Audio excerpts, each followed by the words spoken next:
Hey guys, and welcome back to our channel How to Guide. In this tutorial, we're gonna look at how to change your content preferences in Binance Square. Now let us begin. Well, do note that I have already logged into my account. In case you have not, do it right now. We have also created a tutorial regarding that in case you are facing any issues. Initially, what you guys have to do is simply go to settings. At the bottom left, just above your username, you can see a button like this called as Settings. Click on it.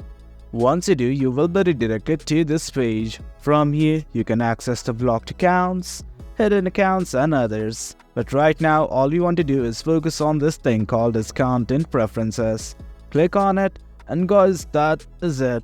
From here, you can control all of these settings, namely the content type and the timeline settings. Simply toggle on or off the button, and that is it. That is how we can manage the content preferences. It's quite easy.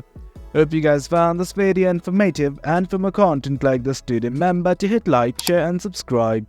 Your support fuels us. Until next time, thank you.